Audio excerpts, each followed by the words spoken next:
Okay, so just sit yourself on your left and come into a cross-legged position.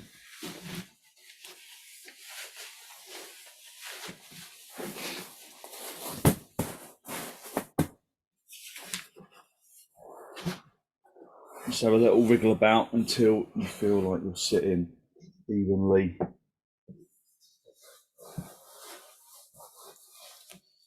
And hold onto your knees, lift and open your chest, draw your shoulders down away from your ears. Spend a few moments listening to the sound of the breath.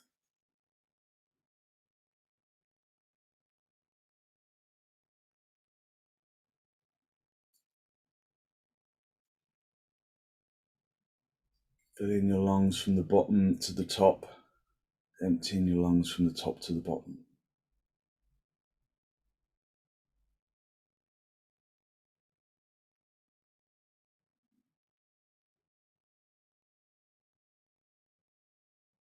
Close your eyes and just focus on the feeling of the breath.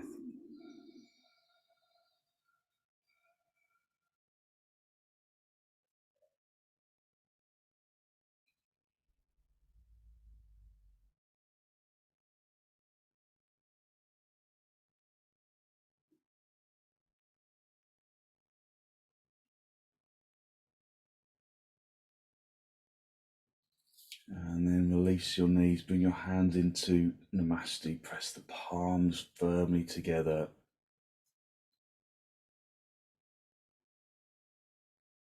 Lengthen from the armpits into the elbows. And just continue to focus on the breath as it enters and as it exits.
Just continuing to focus on the sensation of the breath.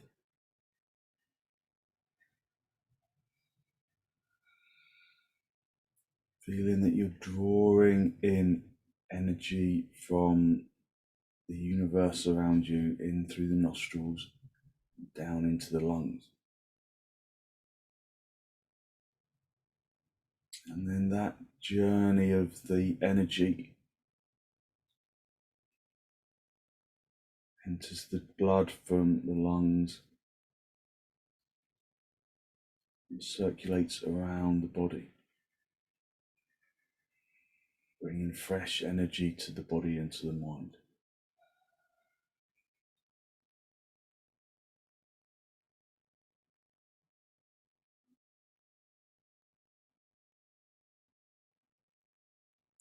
Gently draw your chin down to meet your chest.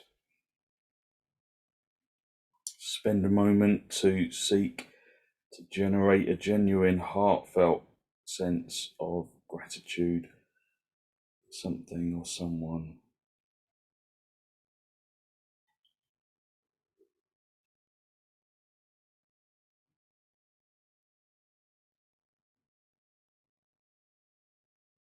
And then hold on to that feeling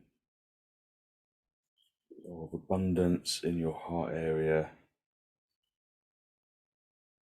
as you release your hands down toward your knees. palms facing upwards. Just holding on to that feeling of positive abundance. And then raise your head. Allow your eyes to softly open.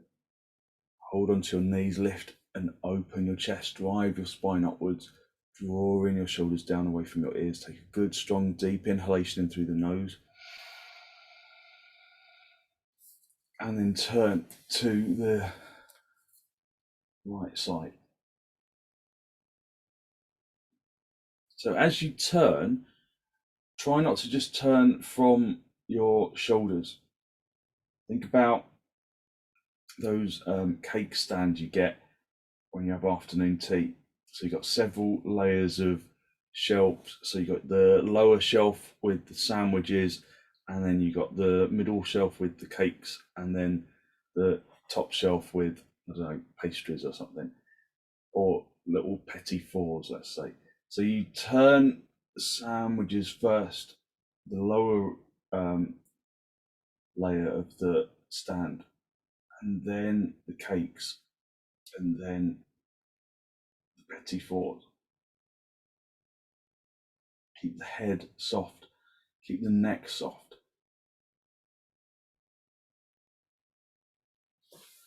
And then come back to the center. Now I'll stop mentioning sandwiches and cakes because it's first thing in the morning, everyone's probably a bit peckish. So just try and turn, just think of that stand. So you turn from the lower level first, and then the middle level, and then the upper level. So hold on to your knees, lift and open the chest, and then turn to the left side, drawing the abdomen across. So thinking of that afternoon tea stand, turning the first layer, then the middle layer, then the top layer.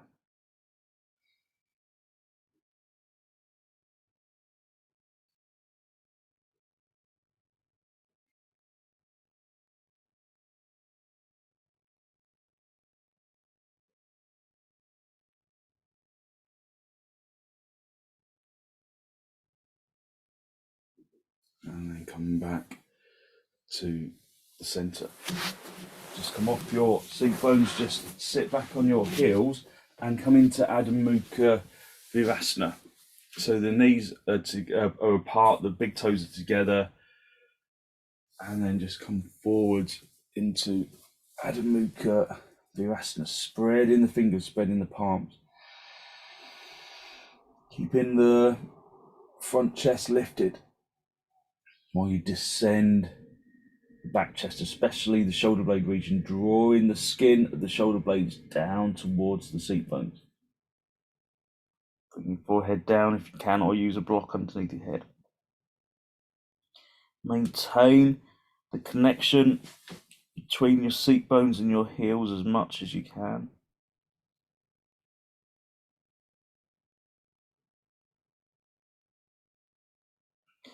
Just listen to the sound of the breath.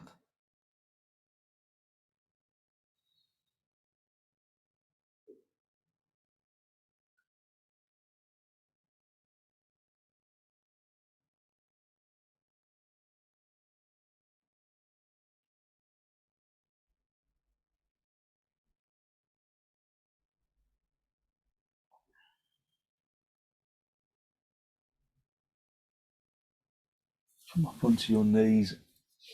Have your little fingers as wide apart as the mat. Stretch the thumbs towards each other. Really spread your palms. Turn your toes under and then come up into dog down, keeping your knees bent to start off with.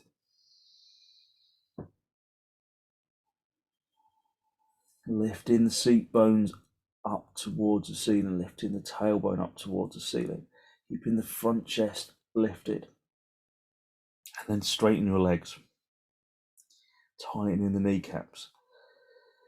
Now, yesterday we were talking about drawing the neck of the big toe deeply into the floor and then stretching out into the little toe, stamping the little toe down on the floor as much as you can so that you start to feel your outer thighs sucking inwards.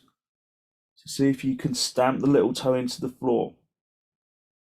Suck the outer thighs towards the inner thighs and turn the fronts of the thighs inwards so the backs of the thighs broaden. So it's that action of sucking the outer thighs in that helps you to then lengthen into the spine like a tube of toothpaste.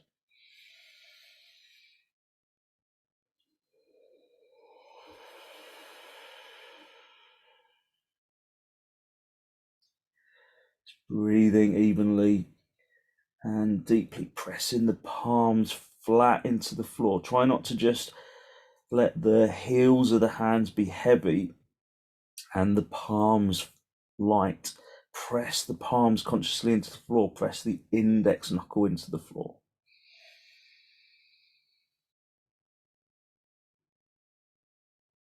Suck the outer upper arms in and then lengthen into the shoulders.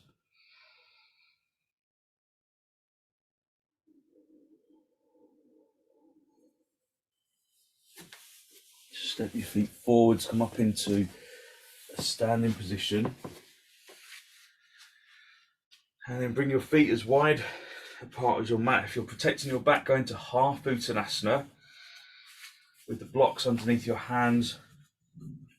So you've got the blocks and you just come into half uttanasana like this, activating your legs in the way that we're going to do in full uttanasana.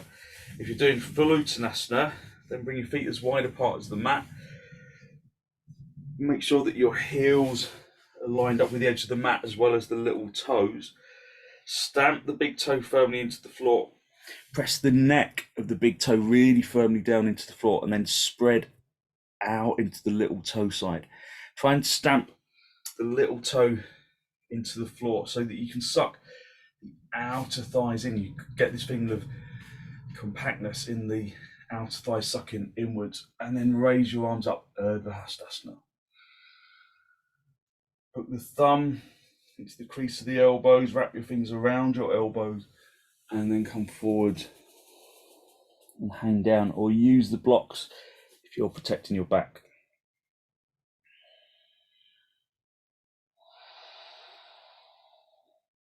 Breathing evenly, deeply. Stamp the little toes into the floor, suck the outer thighs inwards, lift the inner knees upwards towards the groin.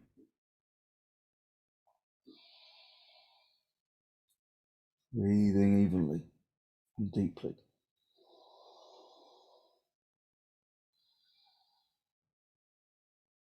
Turning the fronts of the thighs inwards, feeling that the backs of the thighs broaden outwards. Working evenly, working for evenness.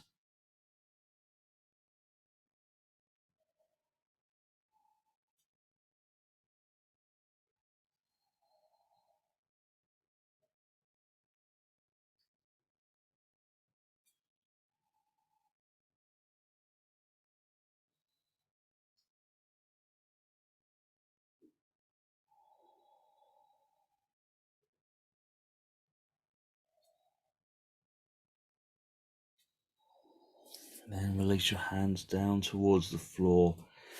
Bring your hands into your hips and then bend your knees on the way up if you need to. Come up into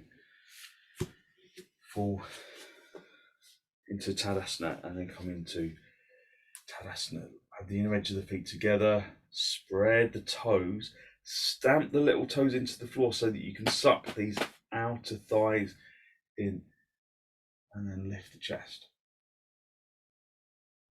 So this action of activating the little toe side of the foot doesn't come easy, does it? You have to really work to activate those toes. So we're going to do anantasana. So this is along the floor. So it's a little kind of balancing pose effectively. So just come down onto your left side to start off with. And then just stretch your elbow out and then rest your head on your hand. So make sure that your heels are in line with your hips, in line with your shoulders, in line with your elbow. So your elbow isn't kind of stretching back too far or stretching forwards. You're in a really good straight line. You can feel that you're in a good straight line. And then just rest with your hand in front to start off with.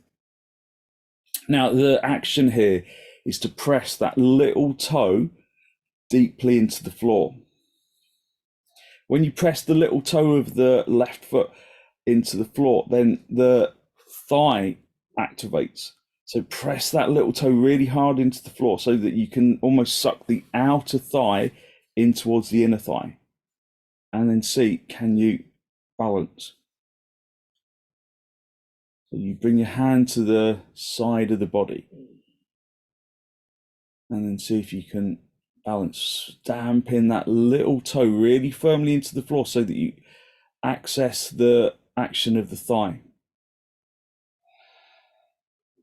Breathing evenly and deeply. Keep pressing that little toe really firmly into the floor.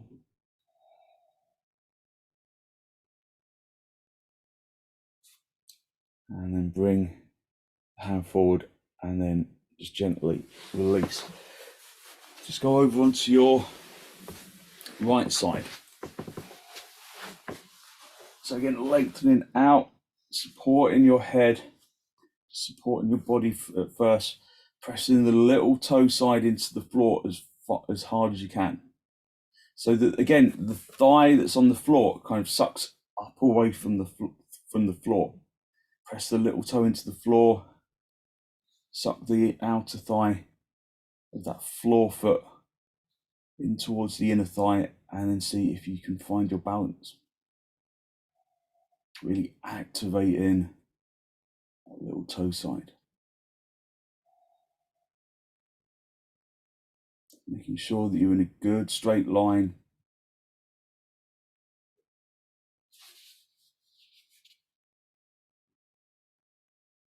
Just really activating that little toe.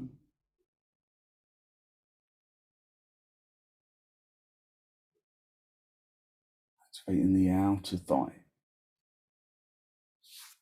Okay, and then just release. Just come over to your left side again. You might need a belt. So have a belt where it's handy, where you can reach it. And again, just come down onto your left side. Make sure that you're in a good straight line.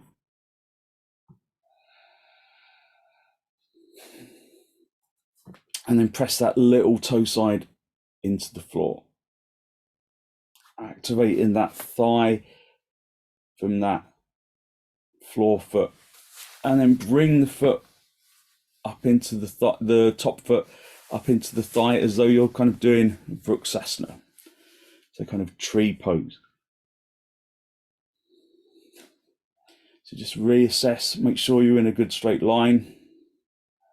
And then the action here is to lengthen from the inner groin into the inner knee so that you can squeeze this front leg, this lifted leg buttock bone forwards.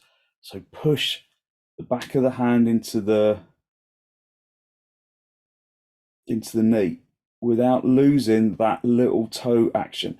The little toe action should feel firmer now because you need that to help you to balance. So push the knee back, but lengthen this inner groin area. So squeezing the right buttock bone forwards, which helps you to lift the chest all the more.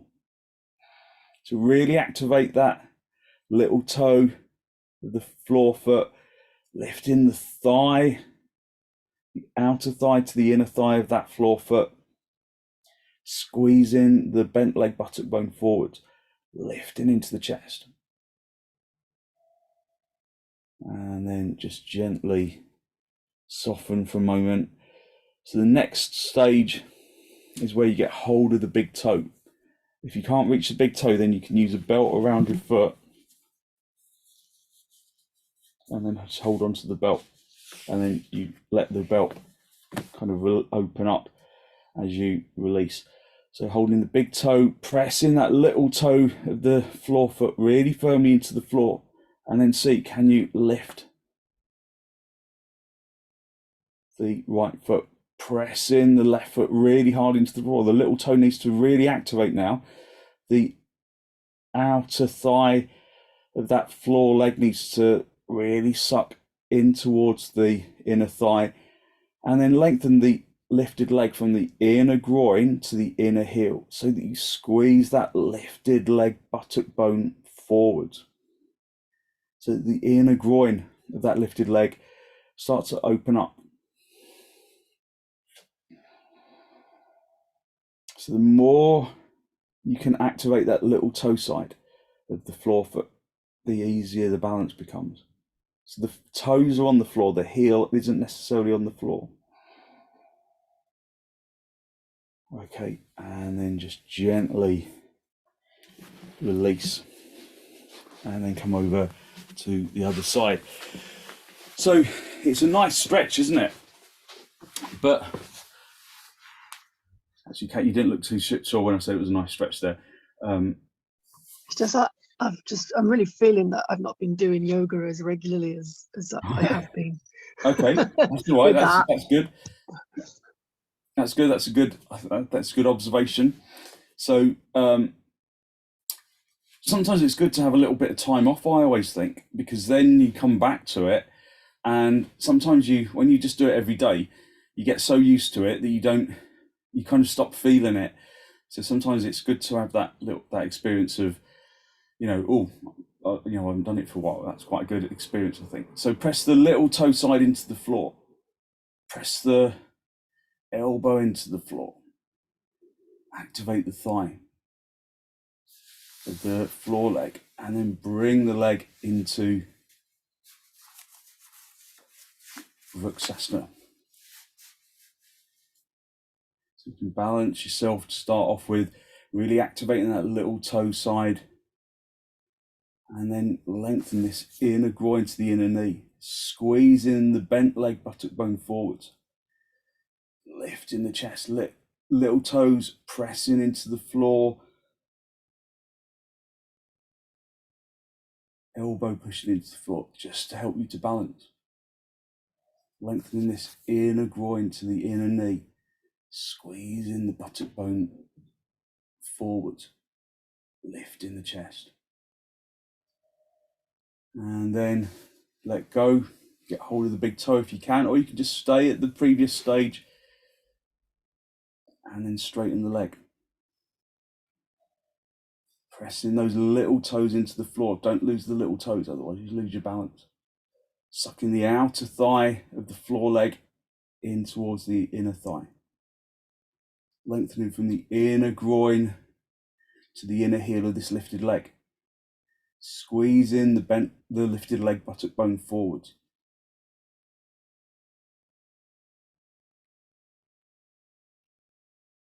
Breathing evenly and deeply. And then just release the leg, just roll onto your front,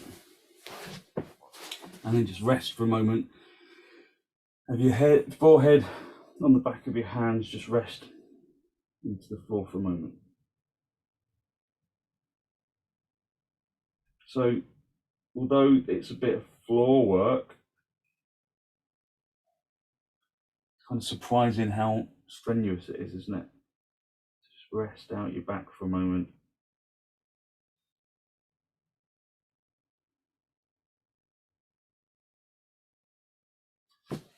And then bring yourself up onto your knees, and then come up into a standing position. So now, when we come into Tadasana, can you activate those little toes more determinedly? Is there more consciousness in the little toes? Can you suck the outer thighs in? Can you tube of toothpaste up into the chest? Breathe evenly in through the nose and out through the nose. Activating those little toes, sucking the outer thighs in, turning the fronts of the thighs in. Sucking the tailbone in slightly. Bring your arms out nice and wide, in towards your chest, and then step or jump your feet apart. Turn your left toes in, and then stamp the neck of the big toe firmly into the floor, and then press that little toe really firmly into the floor, so the little toe side of the foot accesses the floor really well. And then that little toe, stamp it in so that you can suck this outer thigh inwards. Keep that leg firm as you turn the right leg, and then straighten the right leg. Stamp that little toe really deeply into the floor. Hopefully you can feel it more consciously. And then this outer thigh sucks in towards the inner thigh. So this leg kind of sucks inwards that way. This one sucks inwards that way. So it's a kind of a three-dimensional action. So suck those outer thighs in, and then lift up into the chest. Really focus on those outer thighs sucking in and sucking up into the chest. And then don't lose the back leg. Don't lose that outer thigh of that back leg as you come into trikonasana. As you come into trikonasana, stamp that right toe into the floor, little toe, and then squeeze the outer thigh in towards the inner thigh. Squeeze in the buttock bone of that right leg forward, and then lift and open the chest. And then think about the cake stand, from the sandwiches to the cakes to the petit fours. Turn the chest to face the ceiling.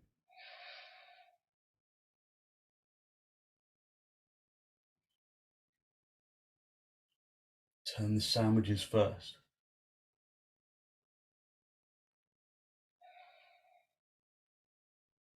Breathing evenly and deeply listening to the sound of the breath. And then come back to the center. Just adjust the feet. Turn the right toes in. Again, the neck of the big toe into the floor. Stretching into the little toe side. Really stamping that little toe down. Turning the left foot all the way out. Activating that little toe side. Sucking this outer thigh in. Turning the thigh at the same time.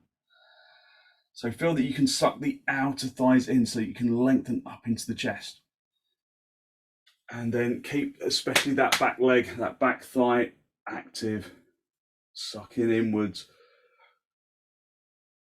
turning the cake stand, looking up. So your legs should feel really firm if you access those little toes. If you stamp the little toes into the floor, the legs become firmer. If the legs are firmer, then you can extend more deeply into the spine. If you can extend more deeply into the spine, then you can turn the spine. Try not to let this side of the torso shrink too much. Lengthen from the hip up into the armpit.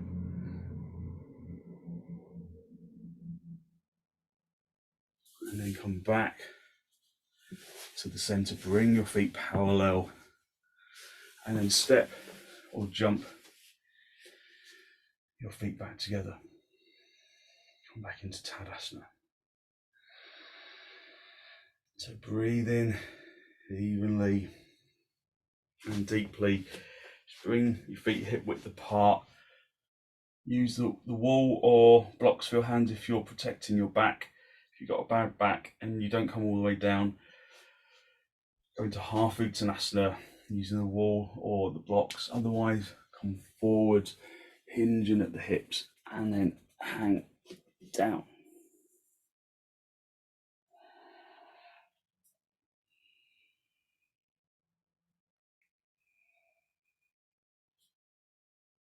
So keeping your legs activated. Both legs are active, whichever version of the pose you're doing. Hit your shins back so that your weight is in your heels. Activate those little toes so that you can suck the outer thighs in, so that you can lengthen more deeply into the spine.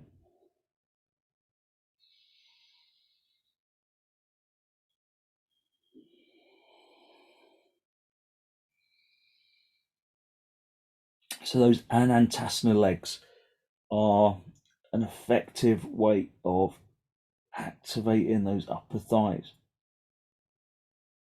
Connect into the floor with your little toes.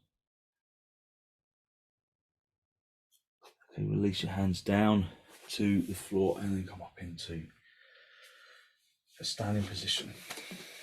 So of course it's got applications in virasana, the tree pose, because we kind of did that when we were along the floor. But it also has huge amounts of application for standing forward bends like padangusthasana. So you might want your belt for this. So I'll show you. So you're going to bring your feet, it's similar to what we've just done really. You're going to bring your feet hip width apart and then turn your toes inwards so that you start to turn the fronts of the thighs inwards. That's really, really important. So then you give yourself, because that gives you space in your hips. If you kind of become like penguin feet, is that right? Pigeon feet? I don't know. Actually, I'll now say it doesn't sound right. But anyway, if you turn your feet out and try and come forwards, you immediately hit resistance that's kind of unpleasant, not very nice. So if you turn your toes in, then you can come forwards beyond that where that resistance hit. So turn your toes in so that the outer edge of your feet are parallel, or even they're turned in slightly. Don't overdo it. Stamp the neck of the big toe into the floor and then activate those little toes. So don't turn your toes in too much so that you lose the ability to do that. So stamp the little toes down into the floor and then suck the outer thighs. Suck the outer thighs in so that you get this tube of toothpaste effect up into the chest, and then raise your arms in virasana. So if you're protecting your back, you might not want to go all the way down. You might just want to go to a wall, bring your hands onto the wall, and then activate the legs in the way that we're going to do it in padangusthasana. Or perhaps you can activate those little toes, suck the outer thighs in, extend into the spine, keeping this front chest long, bimetallic, stripping that front chest, and then reaching forwards. Even when you can reach the floor, you keep reaching forward, so you keep this front chest long. Then you're going to hook your thumbs into the your index finger and your middle finger underneath the thumbs, and then wrap the thumbs around the outside of the big toe. And then before we go anywhere else, I want you to just reacquaint yourself with your little toes. Suck the outer thighs inwards.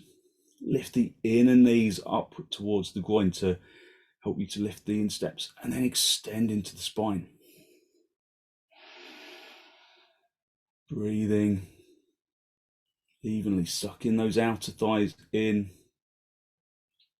lifting the inner knees up towards the groin, turning the fronts of the legs inwards, so the backs of the legs broaden outwards. Lift the seat bones. If you can bend your elbows and draw your body in towards the legs, towards the gap between the legs. Stamp the big toes down into the floor. Try and rip them up like a nail in the floor. Breathe evenly. As you come forwards, keep the front chest long.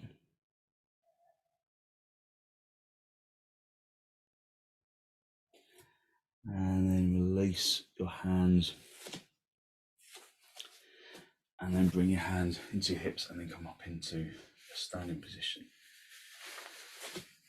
Come down onto your knees. Have your hands shoulder width apart.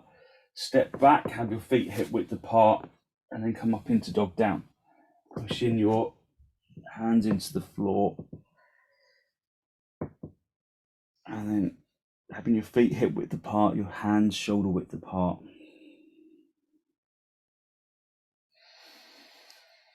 Stamping the neck of the big toe into the floor, stretch into the little toe side. Really consciously press the little toe side of the foot into the floor. Suck the outer thighs inwards so that you lengthen the front chest.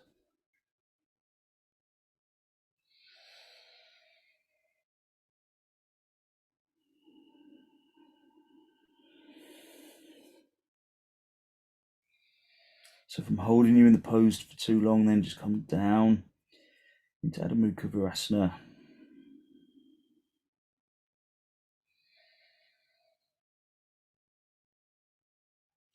Okay, come down onto your knees and then just for a moment sit back on your heels. And then just come down onto your back for supta baddhakonasana. Just because we worked quite strongly in legs and in your back, and this just gives you just the opportunity to rest out the spine. Have your hands on your lower ribs for a moment. If there's stiffness in your hips, put blocks underneath your thighs just to support them. Press the feet together firmly. Press the little toes towards each other. Feel that the outer thigh sucks in towards the inner thigh. Lengthen the inner groin into the inner knee. The inner knee around towards the outer knee. Tuck the tailbone in. Try not to clench the buttocks too firmly. Breathing evenly and deeply, listening to the sound of the breath. Extend your arms up towards the ceiling. Interlock the fingers, turn the palms all the way out. As you raise your arms over your head, try to keep the outer shoulder blade down on the floor so that the shoulders are firmly placed. And then lengthen your arms along the floor away from your head.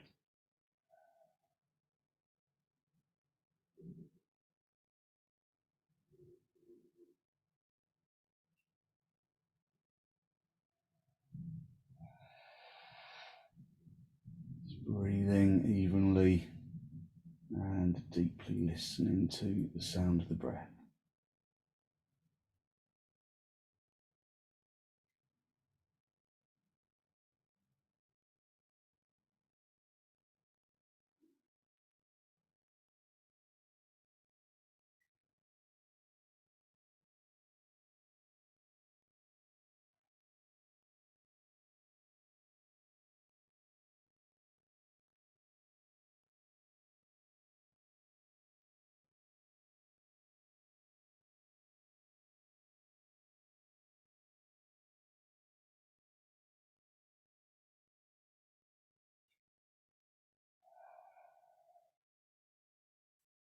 And then release your arms, just stretch your arms back up to the ceiling and then unhook the fingers and rehook the fingers the unnatural way.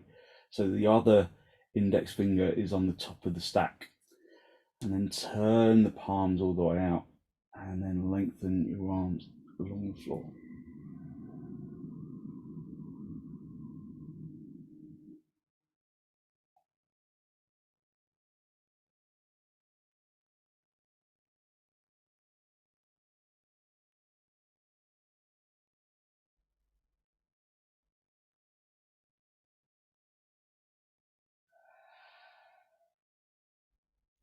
Breathing evenly, feeling the energy flowing around the body.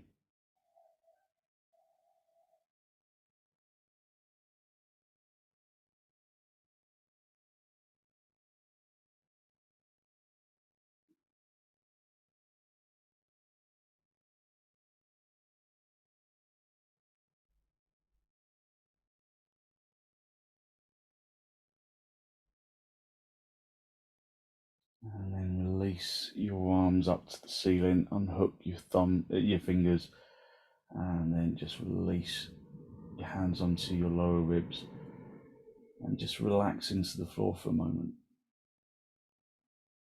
Still with the knees in baddhakonasana, supta baddhakonasana.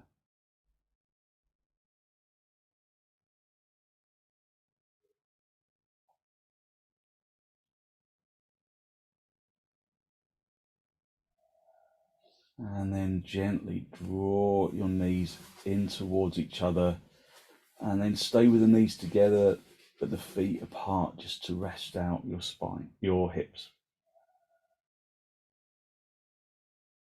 Breathing evenly and deeply.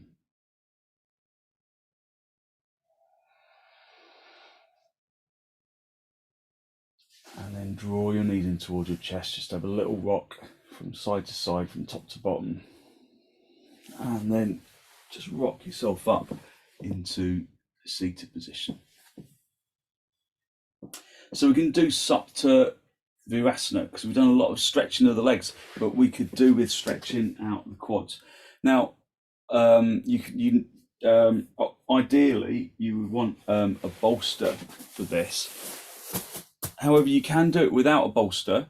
So if you do it without a bolster, then I'll show you. So you come into virasana, so the big toes, the knees are together, and then you get your thumbs right into the backs of your knees, and then you draw the calf flesh out to the side, and then you sit down. If you can't reach the floor, don't worry too much, but you kind of sit down onto the floor.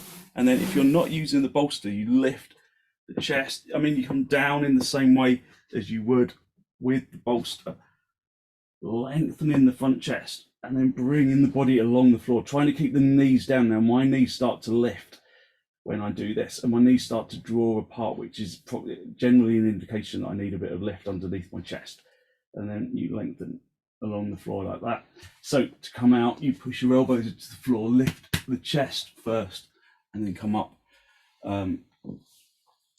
onto your knees. So you can do it without the bolster. Some people can just kind of quite easily do that without the bolster.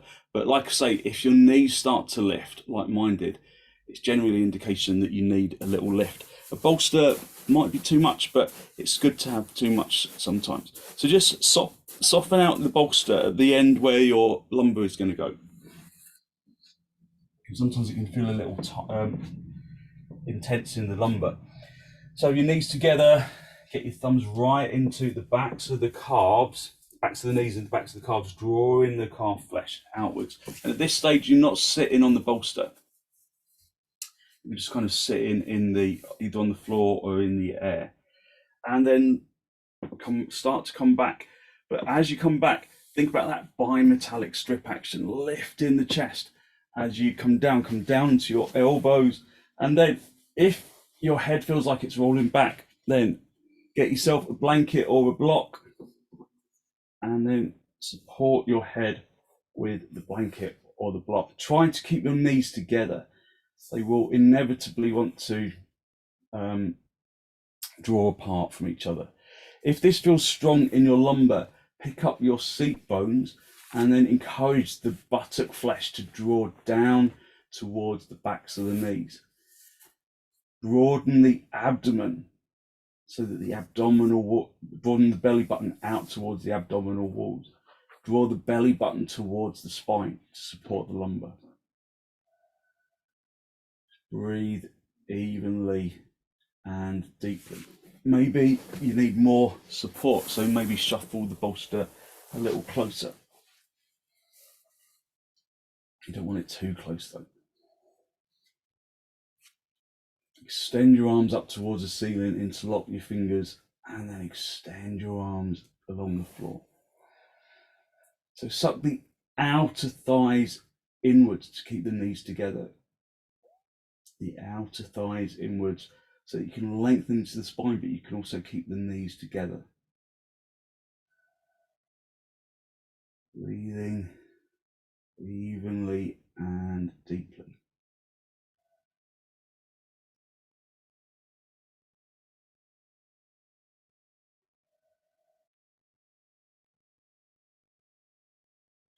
So you can always go into supta baddhakonasana if it's too strong for your legs. Often people find it very strong for their quad muscles. So if it's too strong for you, then you can just do supta baddhakonasana.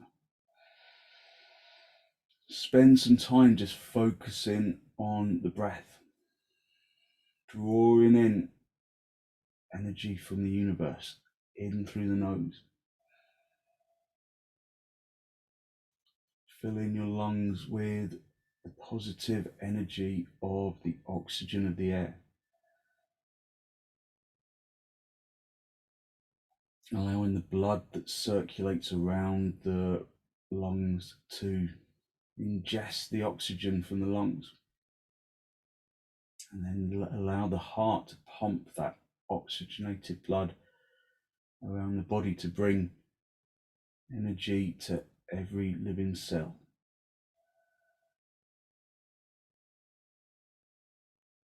So focus on inhalations, drawing in breath evenly into both lungs, filling the bottom of the lungs to the top of the lungs. Just bring your arms up, swap the interlock of your fingers, and then extend your arms along the floor.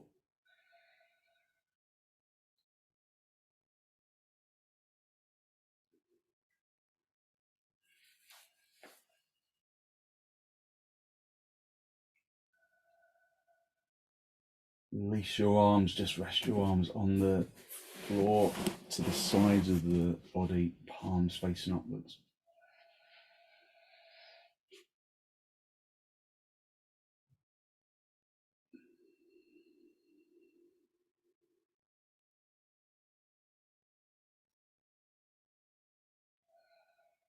Okay, we're going to come out of the pose. So push your elbows into the floor. Try not to poke your head forwards as you come up. Lift with the chest first. Push your hands into the floor. Come up with the chest. And then just a little bit at a time, bring yourself up so that you're come forwards and onto your knees. Just step back a little. And then to stretch out the legs, just gently turn your toes under. They'll be very reluctant, so just respect that. And then come up into a gentle but narrow dog down. Bringing your heels down onto the floor, gently straightening your legs.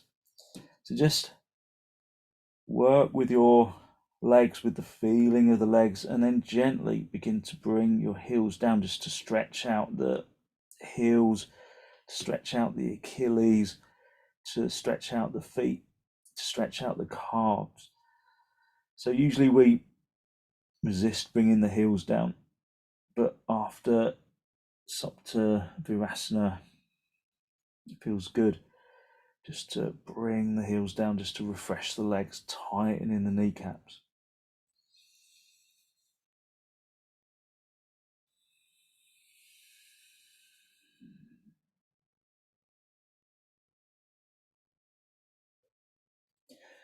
And then when your legs have recovered, then come down onto your knees and sit back on your heels. So just move your bolster out of the way, just come down into cross legs. So cross legs or half padangusthasana. And then just hold onto your knees.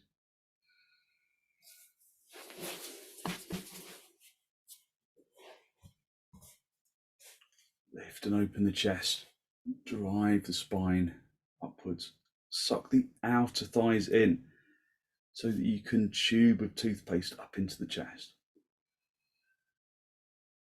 And then with an exhalation, turn to the right. Again, just thinking sandwiches, cakes, then petit fours.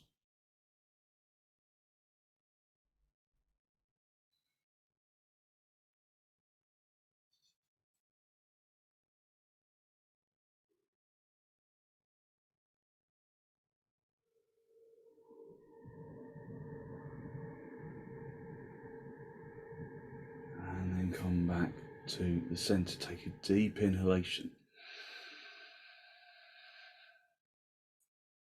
And then turn to the left. Turning that cake stand from the bottom to the top, just like you feel the lungs from the bottom to the top.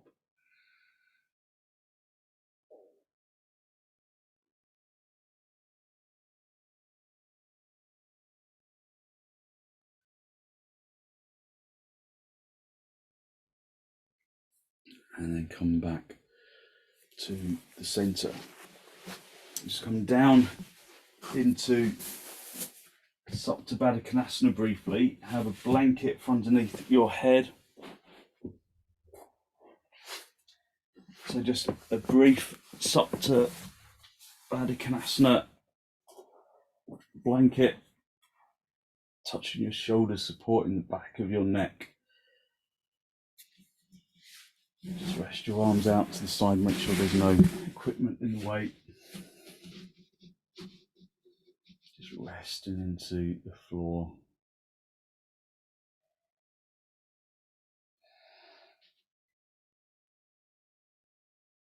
Focusing on deep inhalations. Bringing in energy from the universe into the body.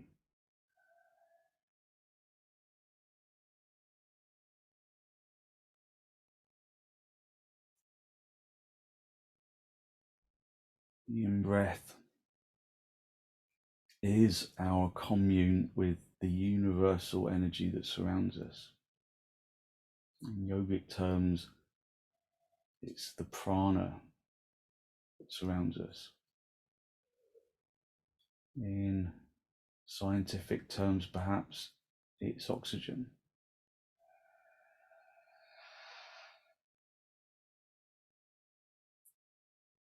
So take deep, indulgent inhalations. And just every now and then, as long as there's no blood pressure issues, hold on to that breath very briefly without any tension, so that that breath ingests into the blood.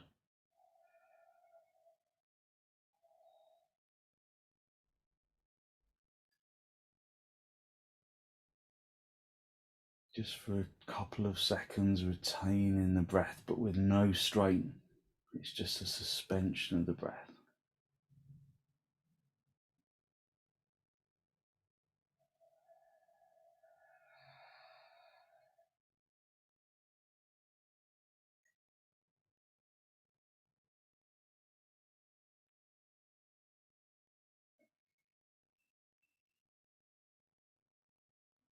And then gently draw your knees towards each other. Have the knees together, the feet apart for a moment, just to rest out the hips.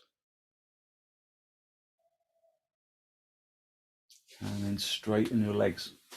Just briefly come up onto your elbows. Make sure you're in a really good straight line. Then come back down onto the floor. Let your feet fall apart. The palms of the hands facing upwards.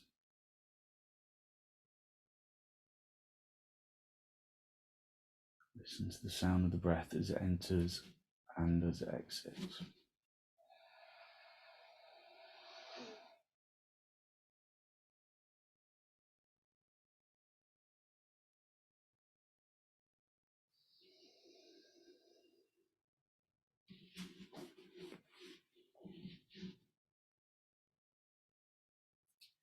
Just release the legs and the arms into the floor. Just feeling as though the heavier you can make the body, the more apparent the energetic body rises to the top of the skin.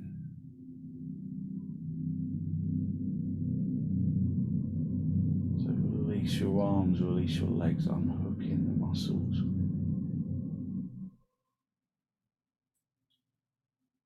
And then observe where your energy rises to the top of the skin, the uppermost skin.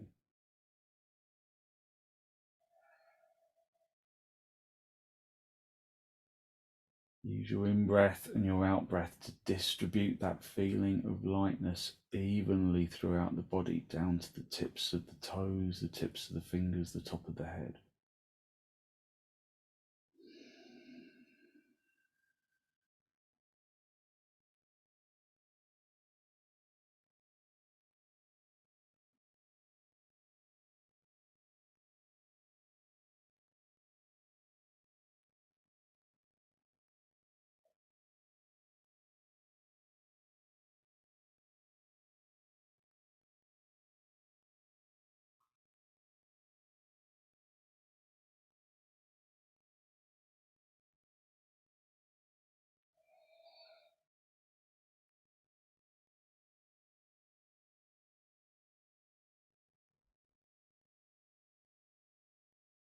basking in the feeling of positive energy that you've created through your practice.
When you're ready to disturb yourself, just wriggle your toes, wriggle your fingers, bring yourself back into this pose of shavasana. And then draw your knees in towards your chest. Just have a little rock from side to side, from top to bottom. Just giving yourself a gentle massage on the spine, a little grounding massage. And then roll over onto your right side. Stay down for a breath or two. And then straighten out the top leg, come back up into a seated position. And then cross legs with your hands in the masti. Just a final spinal lift. Draw your breath into the somatic region, the abdominal region. Be conscious of the energy that you released through your practice this morning, that good, positive, healthy flow of clean energy that the extensions, forward bends, the twists, the inversions bring to the body and to the mind.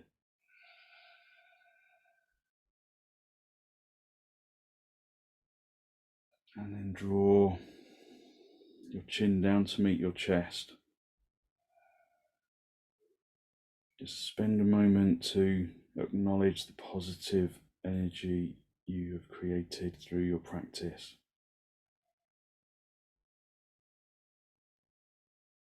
And then send some of that positive energy out into the world.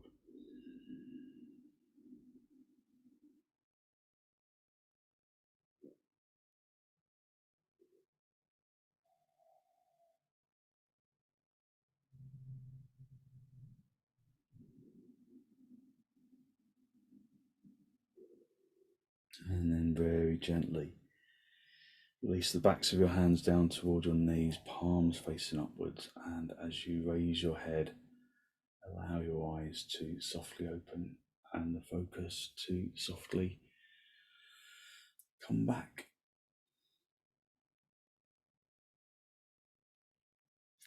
Thank you very much. Thank you. So hopefully you feel as though you have really lifted your energy and stretched yourself out to give yourself a good old stretch. So thank you very much for joining me. Thank you.